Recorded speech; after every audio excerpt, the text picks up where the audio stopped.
איזה כיף ששבתם אלינו ליום השני של Mind The Tech TLV.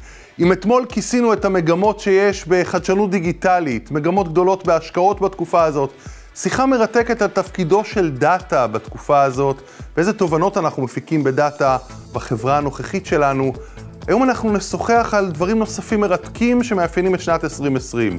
מעבר לסחר אלקטרוני, מגמות חדשות שיש לנו בעולם התשלומים, מגמות שיש למשקיעים והטכנולוגיות שהם מסתכלים עליהם, והרבה מאוד הסתכלות גם על האקוסיסטם הישראלי שלנו ויכולתו לעשות שינוי בתקופה הזאת. תישארו איתנו ליום השני של Mind The Tech TLV.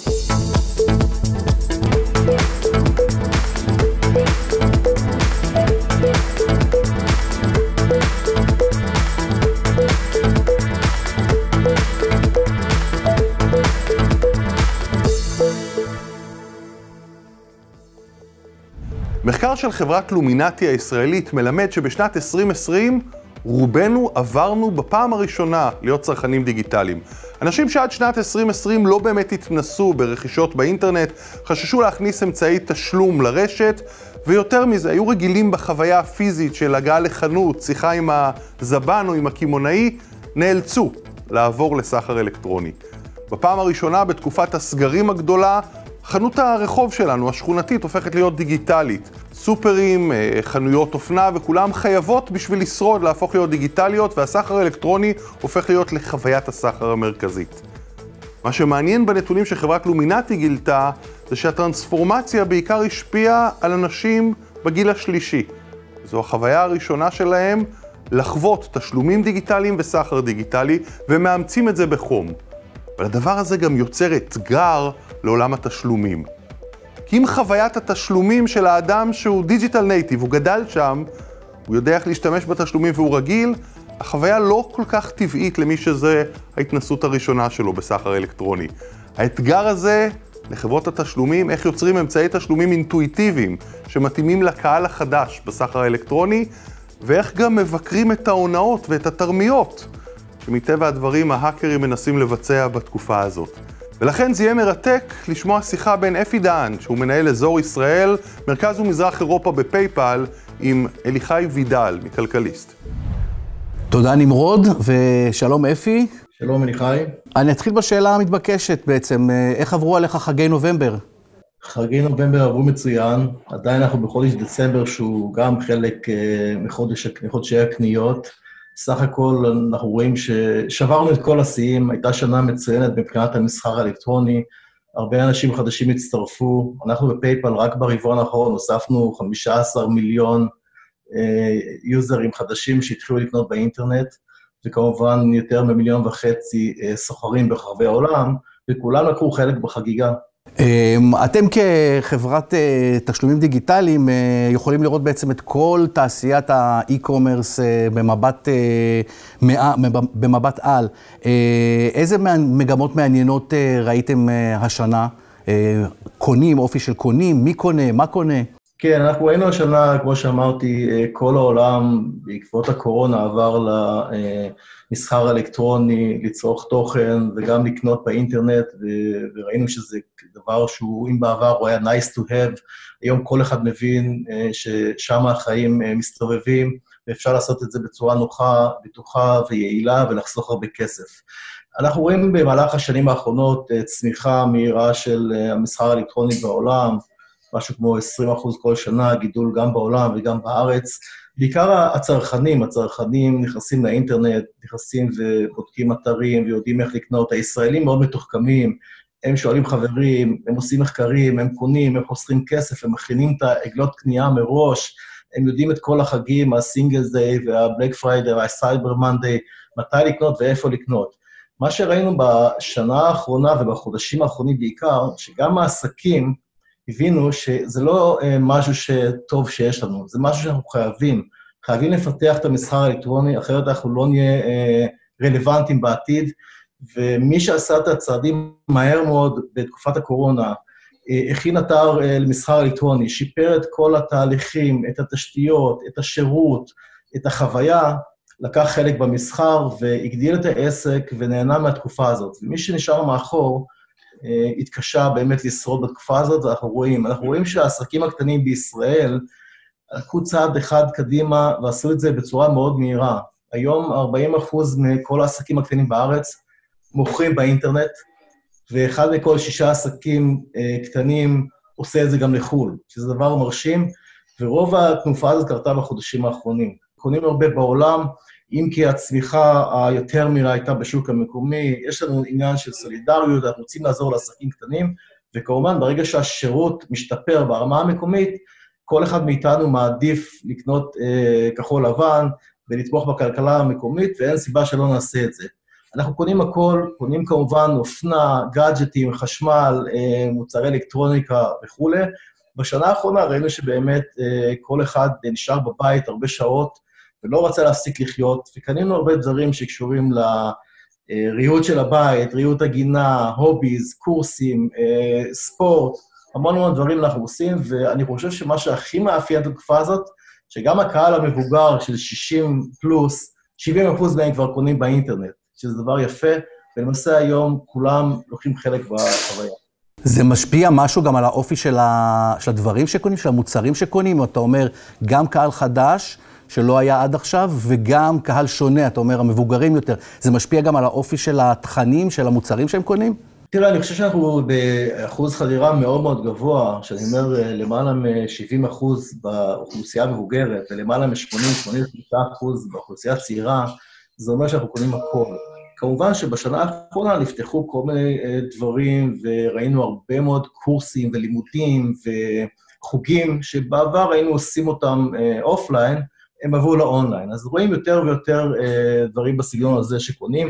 כמובן שעדיין האופנה והאלקטרוניקה והגאדג'טים הם הקטגוריות הגדולות ביותר והמובילות. יותר קונים חדשים, יותר משתמשים חדשים, זה אומר גם חשיפה בעצם ליותר הונאות. הקהל הוא הרבה יותר חדש, הוא לא מכיר את כל הרמאויות והנוכלויות שיש ברשת. איך בעצם מגינים על המשתמשים החדשים האלה? כן, אין ספק שברגע שכולם עוברים לאינטרנט, אז גם אנשים הפחות טובים נכנסים ומחפשים ומנסים לגנוב ולעשות דברים רעים.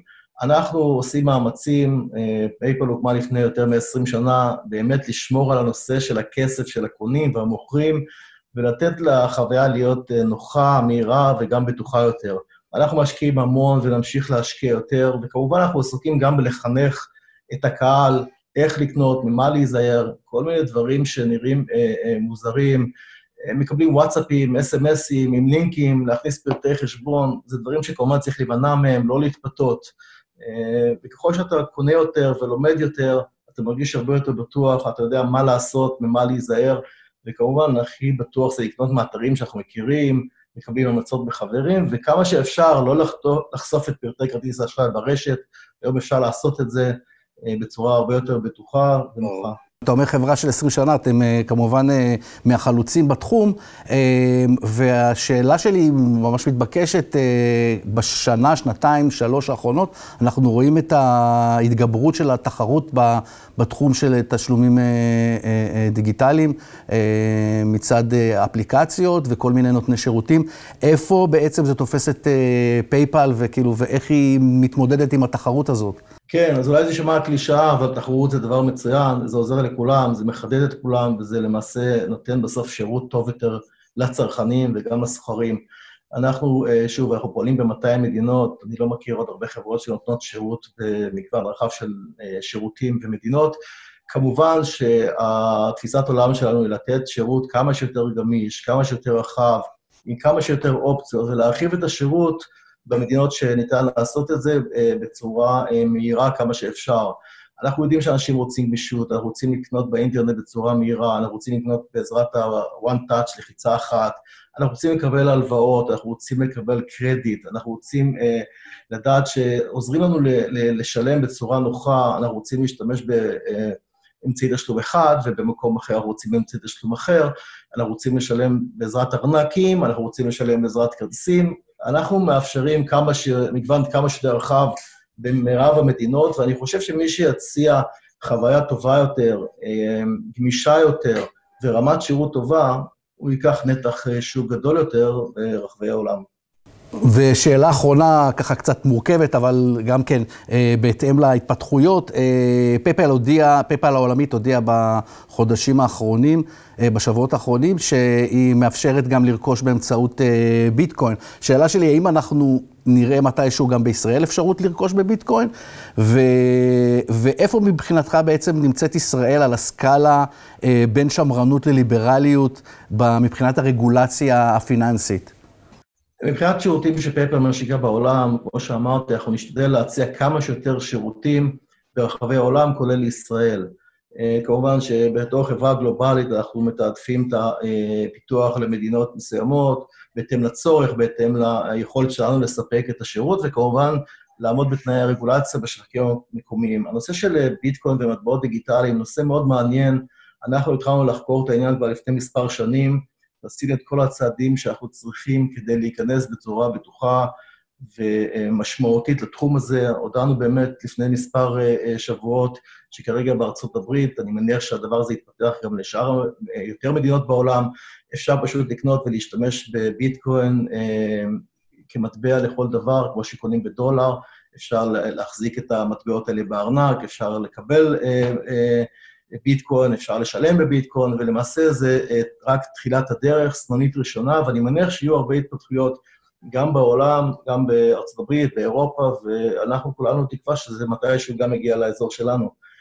עוד דבר אחד שעשינו לאחרונה בעקבות הקורונה, ראינו שהנושא של QR קוד, שזו טכנולוגיה שבחלק מהעולם היא מאוד מאוד פופולרית, וחלק אחר השתמשו בה בעבר בצורה מוגבלת, אנשים מאוד מאוד רוצים ומבקשים טכנולוגיות להתמודד עם נושא הבטיחות בקנייה וגם נושא הבריאות של עצמם. יותר ויותר אנשים מאמצים את הטכנולוגיה. אנחנו השקנו לאחרונה שירותי QR קוד ברחבי אירופה, ארצות הברית ובמזרח, בצורה מאוד מאוד מוצלחת. אנשים פשוט קונים בלי לגעת, לא בכסף, לא בכרטיסים, לא במסכים, פשוט קונים בעזרת סריקה של ה-QR קוד, פשוט, אינטואיטיבי, נוח ונותן חוויה טובה.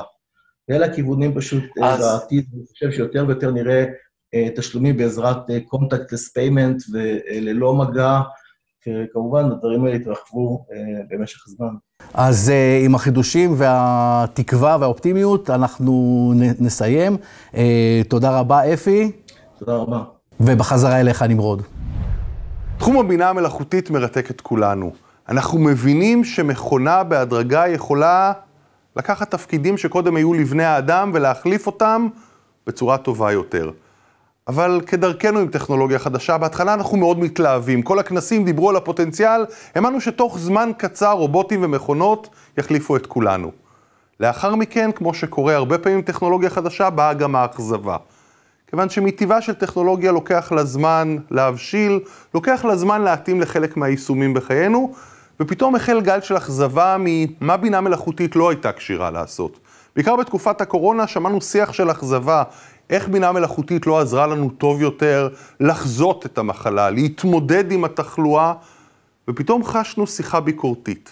אבל באחד התחומים שבינה מלאכותית כנראה בוודאי משנה את חיינו, ושם יש לה השפעה מאוד חזקה, היא בתחום הסחר והבנקאות. בינה מלאכותית היא היום במרכז הבמה, בלנסות להבין מה הפוטנציאל שיש ללווה, ביכולת שלנו להבין מרמה, ביכולת שלנו לחכות תהליכי שירות אנושיים, ביכולת שלנו לנהל שיחה עם בן אדם, ביכולת שלנו להחליף הרבה פעמים את הבנקאי או איש הפיננסים במכונה. לשם כך, הבנקים מצטיידים בהדרגה, גם בטכנולוגיות בינה מלאכותית וגם במרכזי מחקר לחקור את הפוטנציאל. זה מרתק שנוכל לשוחח פה עם אניקה שרודר, שהיא ראש מרכז המצוינות בבינה מלאכותית ב-UBS, שתשוחח עם רון פרידמן מכלכליסט על השימוש בבינה המלאכותית בעולם הפיננסים. Thanks very much, Nimrod, and it's a pleasure now to go to Zurich, where we're joined by Annika Schroeder. Annika, thanks for joining us. Great for having you. Thank you. All right, so we're here at Mind The Tech, and we're talking about AI, and you have a very important role at UBS. Can you tell us a bit about how you reached that position and what it is you do? Sure, absolutely. So my official title is Head of AI Center of Excellence. I have been working with UBS since 2015, and I've come into this role through starting in a central innovation function. So I've come into this from an innovation manager position and then picked up the specific topic angle over time. Now, please share with our viewers briefly what it is that UBS does with artificial intelligence, especially in the field of financial services.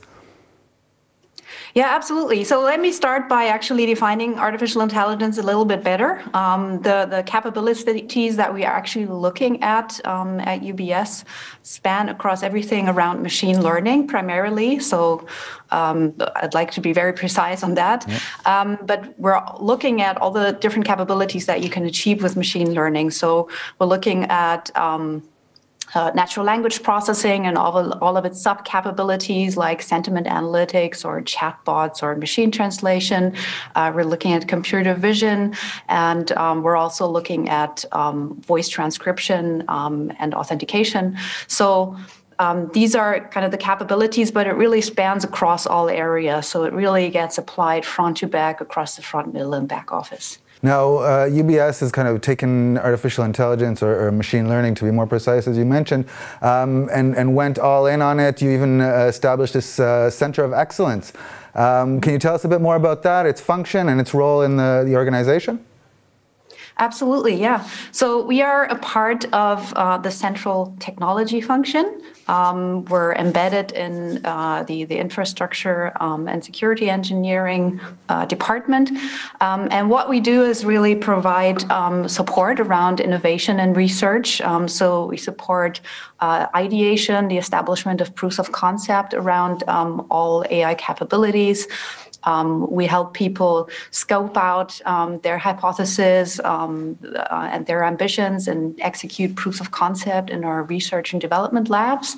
We also look at AI governance topics, look at what regulators are issuing in terms of regulation, in terms of guidelines and principles and such, and look at where we need to sharpen our controls. We look at ecosystem engagements. So we have a whole ecosystem of several hundred startups, tech companies, academic partners, industry associations, and the likes that we're collaborating with in different engagements. We're trying to move ahead standardization, trying to work through some of the foundations that still need to get put in place. So we're really engaged in a lot of different things around AI as a center of excellence. Now, so you're at the start of the process, at the research development stage. Can you explain a bit to our viewers and to me what goes through the process between what you're doing and then when it's finally adopted by the organization at large? Mm-hmm. So we, of course, we do have quite a lot of adoptions of machine learning systems already in the bank. So in some areas, it's actually quite mature and it's been in production for quite a while.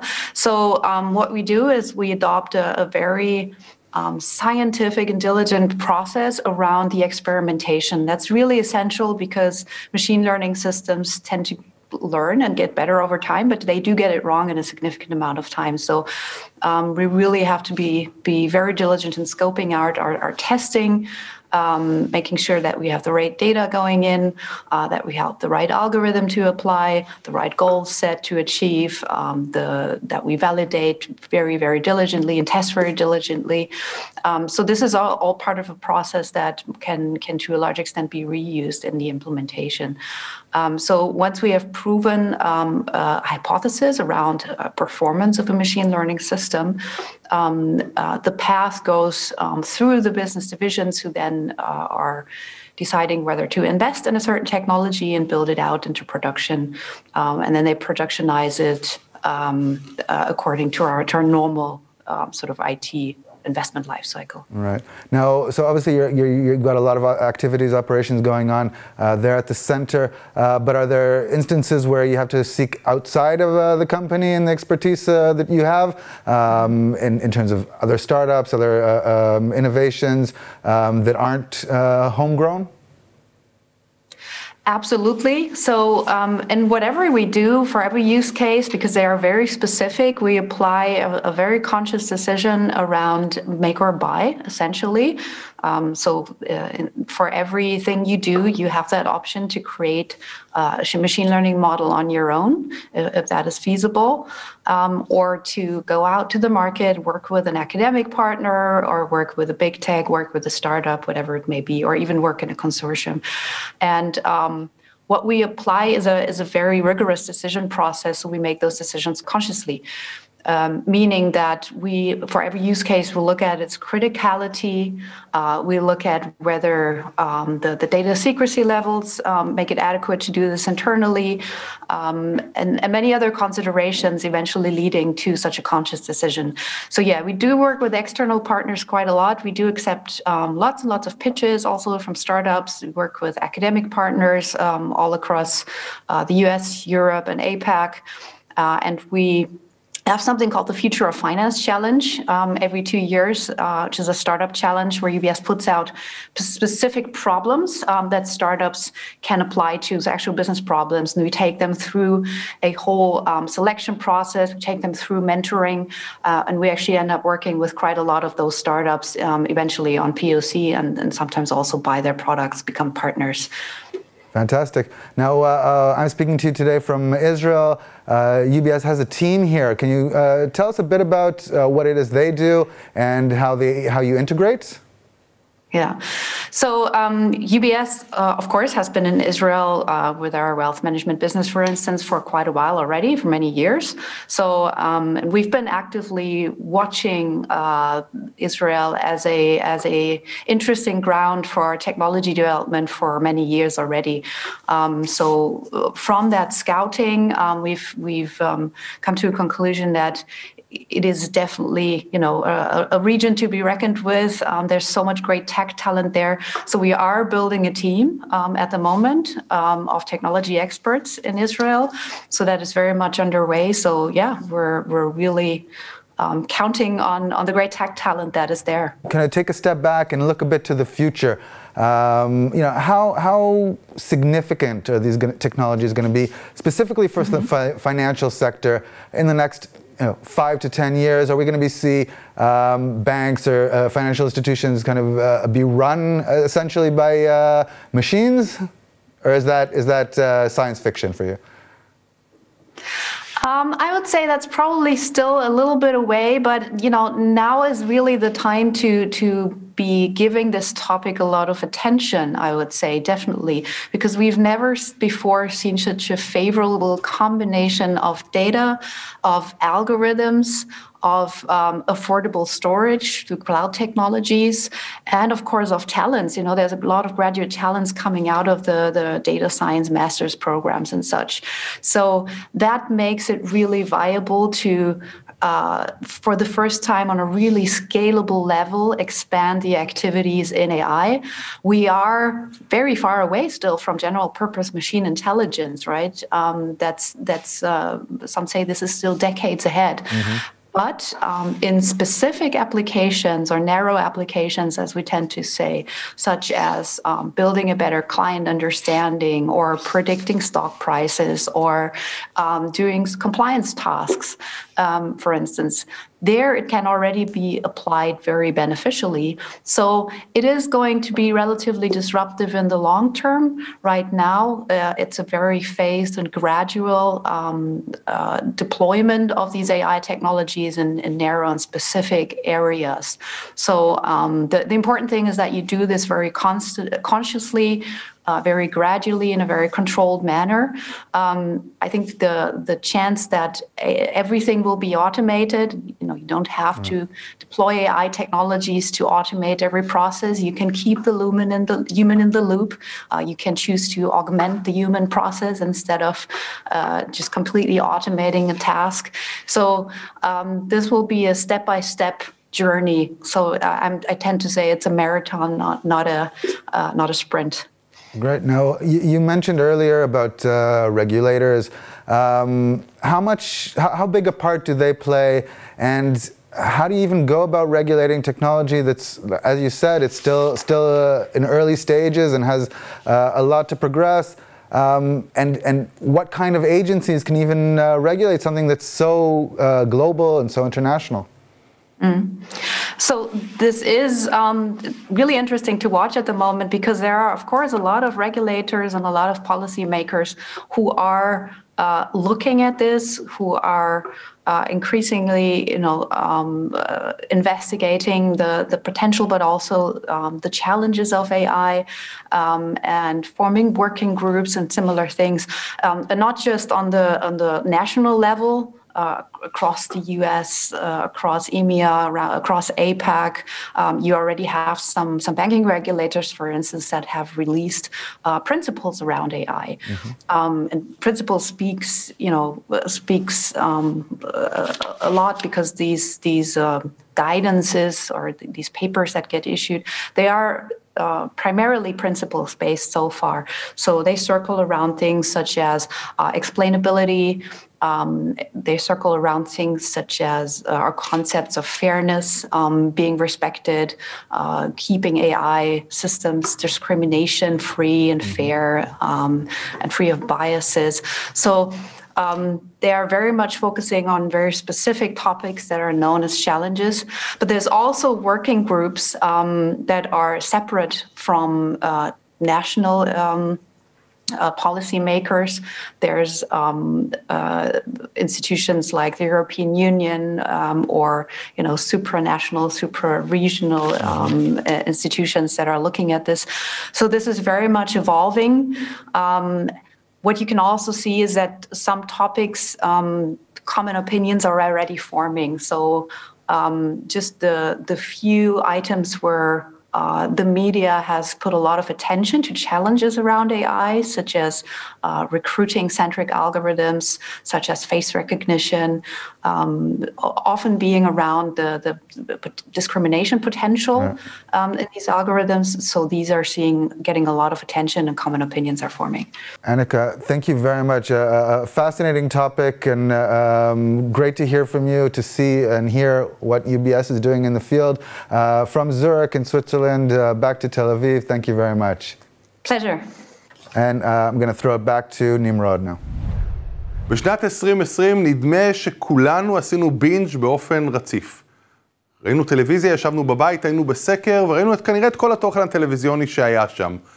הבדיחה הייתה שהיה את התמונה הזאת שרובנו שיתפנו בפייסבוק של הגעת לסוף נטפליקס. מעין בדיחה ראינו כבר את הכל.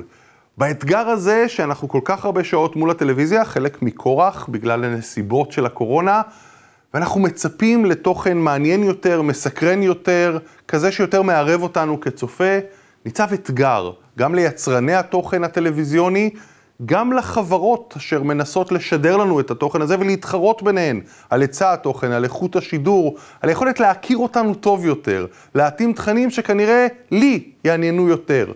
הן צריכות כתוצאה מכך להבין מה אני רוצה כצופה, מה כנראה התכנים שיעניינו אותי, איך כנראה יראה מסלול הצפייה שלי, והכל כדי להותיר אותי עוד מול המוסך ולהגדיל את הפעילות הדיגיטלית שיש לי מול הטלוויזיה. על הקשר שבין תוכן, טכנולוגיה ותשתיות ישוחחו אליחי וידל מכלכליסט ואיציק בן בנישתי, מנכ"ל פרטנר. תודה נמרוד ושלום לאיציק. שלום אליחי. מה נשמע? הכל בסדר? כן, בסדר גמור. מצוין. תודה. מצוין.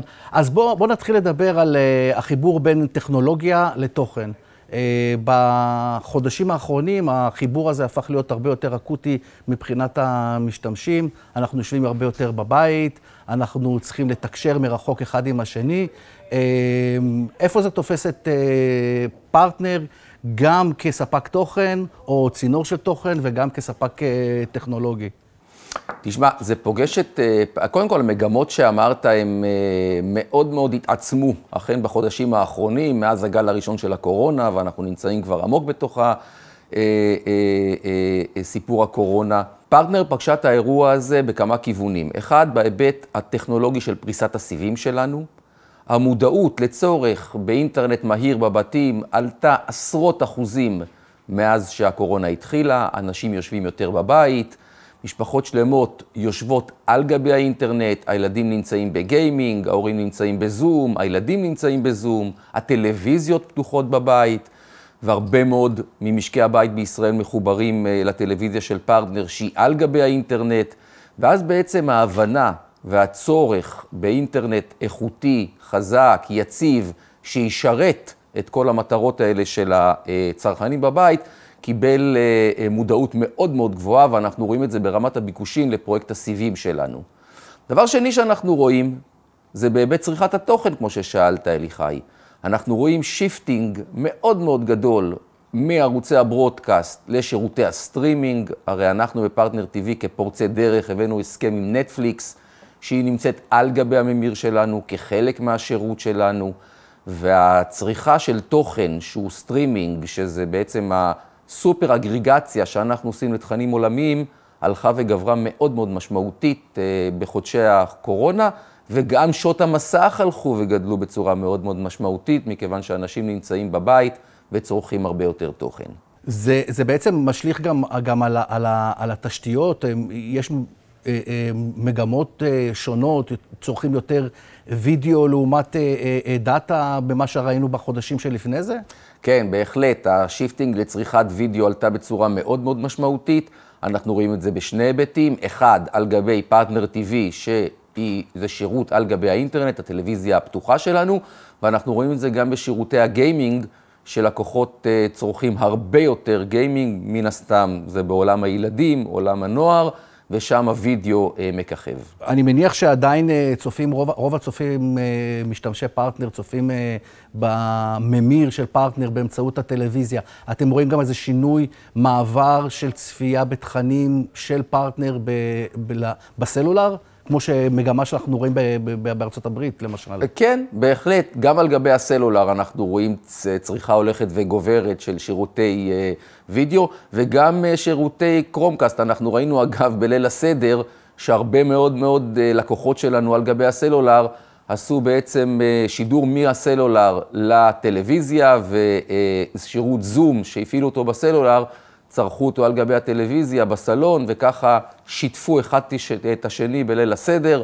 אני מאחל לכל עם ישראל שלא נחגוג ככה הרבה פעמים סדרים, כן? שנהיה כולנו ביחד כמשפחות, אבל מכורח הנסיבות ראינו שימוש הולך וגובר בסלולר, לדוגמה בליל הסדר, בשידור של זום מהסלולר למסך הטלוויזיה בסלון, וכך אפשר היה לחלוק ליל הסדר בין משפחות. אני רוצה לשאול אותך שאלה אחרונה בנושא התוכן. אתם בעצם הייתם ראשונים שהכנסתם את הממיר הפתוח על בסיס אנדרואיד כממיר, כמו שהכרנו אותו עד אז. אתה, אם מסתכל 5 שנים קדימה, אתה רואה את הכלי הזה עובד בצורה אחרת, עם יכולות אחרות? אנחנו נכנסנו לתחום הטלוויזיה הרב-ערוצית לפני 3 שנים. אנחנו כשנכנסנו אמרנו, אנחנו נכנסים על גבי ממיר אנדרואיד TV, שידור על גבי האינטרנט, במודל של סופר אגריגטור, כמו שבעולם צופים בתוכן. ראינו שבשלוש שנים שאנחנו נמצאים בשוק חוללנו מהפכה מאוד מאוד גדולה, שינינו בעצם את צורת צפיית התוכן בישראל. אנחנו אגב רואים שהמתחרים הולכים בעקבותינו, ואנחנו גם אמרנו את זה בעת ההכרזה, שכולם יצטרכו להיות שם, מכיוון שככה רואים תוכן היום בעולם. אליחי, אתה שואל אותי מה יהיה בעוד 5 שנים, אנחנו רואים תמורות ושינויים מאוד מאוד גדולים שקורים בקצבי זמן מאוד מאוד קצרים. למשל, אנחנו רואים שעולם פקודות הקוליות, וכבר יצאנו בידיעה שפרטנר TV יש לה פיילוט, ואנחנו נצא בהכרזה ובהשקעה של רמקול ביתי, שבאמצעותו תוכל לשלוט בטלוויזיה, להעביר ערוצים, להוריד ווליום, לעלות ווליום, ללכת אחורה בקטשאפ, ללכת קדימה בקטשאפ. אז למשל, עולם הפקודות הקוליות בוודאי שיצבור תאוצה. ועוד הרבה חידושים בתחום של הפרסום הפרוגרטיבי, הפרוגרמטי, שבעצם אנחנו משדרים ללקוחות פרסומות בהתאם למיקום ובהתאם לאופי הלקוח. בעצם כל מה שהאינטרנט מאפשר וכל מה שהלקוח ירצה לקבל בצורה שהיא מאופיינת בשבילו, ניתן יהיה לעשות על גבי ממירי האנדרואיד TV. זה אנחנו רואים תמורות שקורות כבר עכשיו ויוסמו בקרוב. מה יהיה בעוד 5 שנים? שנינו יודעים, אליחי, ש5 שנים זה הרבה מאוד זמן קדימה. אני רק מבטיח דבר אחד לכל הלקוחות שלנו, אנחנו תמיד צופים את התמורות האלה, ונהיה ראשונים בלהביא אותם לקהל הישראלי. בוא ניגע לשנייה ככה בזריזות בנושא שהכי נמצא היום בראש סדר העדיפויות מול הלקוחות, מול הצרכנים, וזה עולמות ה-5G, 5G, הדור החמישי של הסלולר. בעצם, מה הולך לקרות פה בחודשים הקרובים? בשנים הקרובות, בחודשים הקרובים. אין ספק שה-5G זה בשוק התקשורת, לצד הטלוויזיה הרב-ערוצית על גבי האינטרנט, ה-OTT, זה אחת המהפכות הגדולות שהולכות לקרות פה. ובכלל, הנושא של 5G זה לא אבולוציה מה-4G, שזה בעצם טכנולוגיית הגלישה שהיום אנחנו גולשים בסלולר, זה לא התקדמות, זאת מהפכה לשמה. כל צורת השידור וכל צורת צריכת התוכן ב-5G משתנה. 5G על פי כל הערכות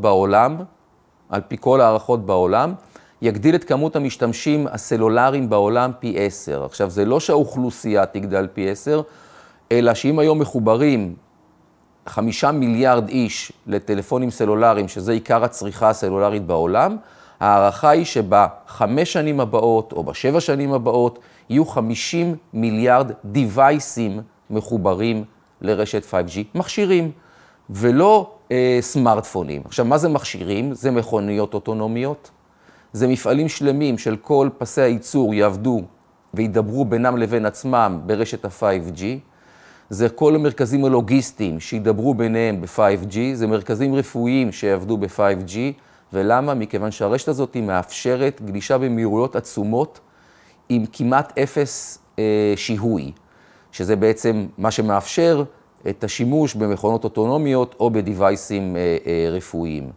אנחנו נערכים לקראת זה, אנחנו היינו ראשונים להשלים את הפריסה הנדרשת בשלב הזה ב-5G בישראל, ואנחנו נראה בשנים הבאות, ואני מעריך שזה ייקח סדר גודל של 2-3 עד להטמעה מלאה.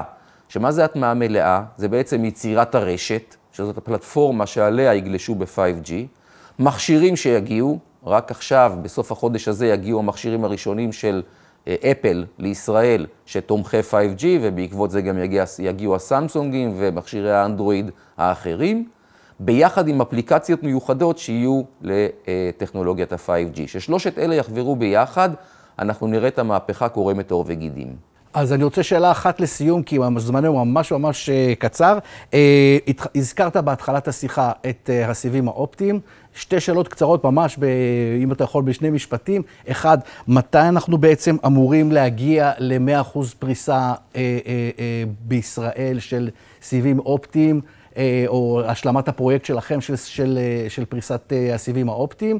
ושאלה שקשורה לזה, האם אנחנו איפשהו בשנים הקרובות נראה גם חיבור של רשתות הסיבים האופטיים הישראלית לזו שמגיעה דווקא מהמזרח, מהצד של דובאי והנסיכויות. תראה, את פרויקט הסיבים של פרטנר התחלנו לפני 3 שנים, אנחנו רצים בקצב מטורף, אנחנו הכרזנו על 700,000 הום פאס, בתים מחוברים לרשת הסיבים של פרטנר, אנחנו בוודאי החברה עם פריסת הסיבים הגדולה ביותר במדינת ישראל, יהיו חברות אחרות שגם כן יפרסו, אנחנו פרוסים גיאוגרפית בכל הארץ, אנחנו פרוסים מהצפון, מנהריה ועד אילת בדרום, וממשיכים, וגם הצהרנו על זה והודענו על זה לשוק ההון, שאנחנו נמשיך בשנים הקרובות בקצב הפריסה שהיה עד עכשיו. כפי שאמרתי בראשית דבריי, הקורונה האיצה את הביקושים לרשת המהירה הזאת, כך שזה לא רק שאתה פורס, אלא גם הביקושים לרשת הזאת הולכים וגדלים. אני מעריך שייקח עוד מספר שנים עד שכל המדינה תהיה מחוברת, אנחנו ממשיכים בפרויקט שלנו, ואינטרנט מהיר זה כורח המציאות. כלכלה בריאה לא יכולה להיות אם אין תשתיות תקשורת, זה הוכח בכל העולם. כשיש תשתיות תקשורת מהירות, גם הכלכלה צומחת, ובוודאי הביקושים של הצרכנים הפרטיים, בהתאם לאפשרויות שהרשת הזאת מאפשרת. זמננו ממש תם, אז אני רוצה להודות לך, תודה. תודה רבה אליחי, תודה רבה לכם. תודה, ובחזרה אליך נמרוד. חברת קלטורה נדמה שהייתה פה מהרגע שהתחיל התוכן הדיגיטלי והווידאו. החברה הזאת חזתה הרבה לפני כולם את המרכזיות שיהיה לוידאו בחיינו, באינטראקציות בין אישיות, בחוויית לימוד, בחוויית הוראה, בסחר, ובעצם יצרה לעצמה מערך שלם של שירותים בעולם הוידאו, עם גופים מוסדיים, עם אוניברסיטאות, עם ארגונים בעולם. החברה הזאת היום מובילה בהספקת וידאו ושירותי וידאו לשוק המוסדי. חברת קלטורה התמודדה גם עם הצורך הגובר בשירותי וידאו בתקופת הקורונה, כאשר יותר ויותר ארגונים מבינים שהאינטראקציה הופכת להיות אינטראקציית וידאו ולא אינטראקציה פיזית, שהעבודה שלנו היא באמצעות שיחת וידאו, שהתקשורת שלנו עם בית העסק היא באמצעות שיחת וידאו, אני נדרש לשירותי וידאו טובים יותר. רוני יקותיאל, מייסד משותף ומנכ"ל בקלטורה, בשיחה עם מאיר אורבך מכלכליסט. תודה נמרוד. שלום רון, מה שלומך? היי מאיר, נפלא, מה שלומך? טוב שאתה נמצא איתנו כאן. תספר לנו קצת מי זו קלטורה. בכיף, קודם כל שמי רוני יקותיאל, אחד המייסדים, המנכ"ל ויושב ראש חברת קלטורה. קלטורה חברה ישראלית אמריקאית בתחום פתרונות וידאו לארגונים. אנחנו מוכרים פתרונות בגדול 4 סוגי ארגונים היום. קורפרטס מכל סוג שהוא, נותנים להם פורטלי וידאו, מערכות וידאו לשידור להרבה אנשים, כמו שיחות של מנכ"ל עם כל העובדים, או מערכות לשיחה, לימוד, הוראה, שיווק, מחירות, הרבה מאוד מתקדמים, יישומים מתקדמים בוידאו, לאחרונה גם virtual events, כמו איבנטים שקורים פה, רק לארגונים מאוד מאוד גדולים, זה תחום אחד. תחום שני, תחום education, עובדים עם אוניברסיטאות מסביב לעולם, נותנים להם פלטפורמות ללימוד והוראה מלרחוק, מאוד רלוונטי, נגיע לזה בתקופת הקוביד. תחום השלישי, מידיה וטלקום, תשתיות לטלוויזיה מקוונת, אגב מי שבארץ, סלקום TV, מערכות אחרות, אנחנו התשתית שמאפשרת להראות את הטלוויזיה. תחום האחרון, חברות טכנולוגיה, לוקחות את היכולות הבסיסיות שלנו לוידאו, ומטמיעות את זה לתוך המוצרים שלהם. לצורך העניין וידאו במוצרים אחרים, powered by קלטורה. חברה יש בה סדר גודל 700 איש, כמו שאמרתי ישראלית אמריקאית, אבל חצי מהעובדים בארץ והפיתוח הוא בישראל. הקורונה ווידאו זה כאילו, אתה יודע, הדבר היחיד שמדברים עליו כמעט, כי הכל נעשה כיום בזום, בווידאו, בקלטורה, בכל האמצעים. איפה היא תפסה אתכם ואיפה אתם עכשיו? חברה קלטורה הייתה שנים במגמת האצה וגידול, כי למעשה בנינו תשתית מאוד מאוד רוחבית, ולאט לאט גדלנו לנקודת שליטה בכל השווקים בהם היינו, והוספנו עוד ועוד שווקים. ובכניסה לקורונה כבר היו לנו תוכניות של expansion, אבל אז פתאום ברבעון הראשון הכל נעצר בהתחלה. היה שקט כזה, אף אחד לא חתם על החוזים, הביזנס ירד בצורה מפתיעה. נכנסנו לאיזשהו לחץ, עד כדי הקפות שכר, תיאומים, הסתכלויות, ואז הגיע הרבעון השני והרבעון השלישי, עם צמיחות של מעל 100% בשנה ביחס לשנה לפני, כשכולם פתאום משתמשים הרבה יותר במערכות, רוצים לקנות עוד מערכות אם הם לקוחות קיימים, ומתחילים לקנות מחדש מערכות אם הם לא לקוחות, ואני יכול לתת הרבה מאוד דוגמאות אם תרצה, אבל לכן וידאו בפריצה מטורפת, וזו הייתה שנת C עם גידולי C לחברה. עד כמה זה באמת חברות שלא היו מעולם בוידאו, פתאום באו לכם, תביאו לי וידאו ותביאו לי מהר? שאלה מצוינת, הטרנד הוא טרנד קיים, ארוך שנים. למעשה הדיג'יטל טרנספורמיישן והווידאו בתוכו, גם לארגונים, גם לאדיוקיישן, גם לזה, קיים. אבל הוא הואץ בצורה מאוד מאוד משמעותית. עכשיו, אנחנו גם השנה נכנסנו לעולם ה-real-time conferencing, מה שעושה זום וחברות אחרות עם רכישה של חברת ניורו הישראלית. עד לפני היינו בעולם ה-video on demand וה-live broadcast להרבה מאוד אנשים. אז החיבור של גם להכניס את ה-real-time וגם קוביד נתן לנו דחיפה מאוד מאוד משמעותית, ואני יכול לתת שוב מספר דוגמאות מן המזלג, גם בעולמות ה-education שבהם אנחנו כבר היום, בסדר גודל 7-8 אייבי ליג אמריקאי, ב-500... האוניברסיטאות למעשה כולם הפכו להיות אוניברסיטאות של זום עכשיו. כמעט אין הרי לימודי פקולטות. אז בכל אוניברסיטה מובילה אנחנו ב-60% מה-research schools בארצות הברית הגדולות, משתמשות בקלטורה. קלטורה זה ברנד ידוע בעולם education, הרווארד, ייל, MIT, סטנפורד, פרינסטון, כל האוניברסיטאות האלה והגדולות משתמשות. משדרות דרככם? מה הן עושות? מלמדות מלרחוק, למעשה תופסות בווידאו את הפרופסור, בין אם הוא יושב עם הלפטופ, בין אם הוא יושב בהרצאה עצמה, טרנסקריפט, ככה שמתרגמים את הדבר הזה למילים, שאפשר אחרי זה לעשות סרצ', למצוא לאן אתה רוצה לשמוע בהרצאה עצמה, להוציא את זה לייב החוצה on demand, ולחבר את זה למערכות לימוד והוראה, כי למעשה אתה יושב בבית, יש לך מערכת שלמה של לימוד והוראה, והווידאו מוכנס פנימה. אז הקוביד האיץ את כל הדבר הזה בצורה מאוד משמעותית, לימוד וירטואלי, יש לנו גם בתי ספר אינדיבידואליים שנרשמו איתנו, וגם statewide systems. לצורך העניין ניו המפשיר, באו סגרו עסקה לכל ניו המפשיר, עם כל הבתי ספר, מגן ועד י"ב, כנ"ל גם האוניברסיטאות, וכל הסטייט עברה לקלטורה. זה נשמע כמו שהיו המון עסקאות שאתה יודע, רק חלמתם עליהם לפני זה, ועכשיו הם הגיעו בהאצה מטורפת, כאילו. שוב, הטרנד היה קיים וכל שנה הוא התגבר, אבל הקפיצה של השנה הזאת הייתה לא צפויה, רק שתבינו, מבחינת consumption של האינפרסטרקצ'ר שלנו, הוא קפץ במאות אחוזים בשנה אחת. היו אוניברסיטאות שקפצו באלפי אחוזים בכמות ההרצאות, איך הם משדרים, מה הם עושים, אבל זה רק ה-education כאמור. באנטרפרייז, virtual events כמו פה, במקרה עכשיו, בעודנו משוחחים, אנחנו עושים את האבנט הגדול ביותר בעולם, יש בו 500,000 אנשים שנרשמו לאבנט הווירטואלי. אנחנו מנהלים את כל האבנט, המערכת עם הווידאו און דימנד והלייב והנטוורקינג והרג'יסטריישן וכל הווניו למעשה. בו קורה האירוע, הוא קורה בקלטורה, הוא כבר לא קורה בלס וגאס, זה דבר חדש ומדהים. וזה עובד כאילו בלי שום בעיה פרפקט. אחד מהיתרונות הגדולות של קלטורה בעצם, זה שאנחנו חברה לתשתיות מאוד מאוד גדולות. כשאנחנו באים לעולם הטלוויזיה, אנחנו נותנים שירות למיליוני איש לשבת בבית, לצפות עם השלט ולראות. נתתי את הדוגמה של סלקום TV, הלקוחות הגדולים שלנו זה וודאפון, יש לנו פרויקטים עם דיזני, עם טרנר, עם וייקום. אז בעצם אנחנו מביאים את היכולות האדירות האלה גם לעולם הקורפרט וגם לעולם האדיוקיישן, עם פתרונות מאוד מיוחדים לעולמות האלה. אז יש לנו את הסקייל ואת הקואליטי ואת הסקיוריטי ואת הרילייביליטי וכל הדברים האלה, ונותנים שירות מטורף של וידאו. ואם אנחנו לוקחים את הנקודה הזאת בזמן ומסתכלים קצת קדימה, אתה חושב כמה זה here to stay וכמה אנחנו, אתה יודע, אנשים יחזרו בפאניקה לאירועים ולהרצאות וזה, או אנחנו, משהו מזה יישאר איתנו? יישאר איתנו. אז אני אתן לך כמה דוגמאות לשאלה הזאת, אפילו סטטיסטיות, כי בדקנו את הדברים האלה, כי יש לנו כל כך הרבה לקוחות מהמובילים בכל תחום. גם בקורפרט אנחנו ב-25% מהפורצ'ן 100, החברות הגדולות בעולם עובדות איתנו, נתתי דוגמאות באדיוקיישן. אז באדיוקיישן לדוגמה, עשינו סרווי, מסתבר ש68% מהסטאפ שמלמד, מהפרופסורים, באים ואומרים, אני רוצה להמשיך עם הטרנד הזה גם אחרי קוביד. רק 5% אמרו, אני רוצה לחזור לאיך שהיה קודם. זאת אומרת, ההייבריד לרנינג, בבית, במשרד, בזה, הולך להישאר.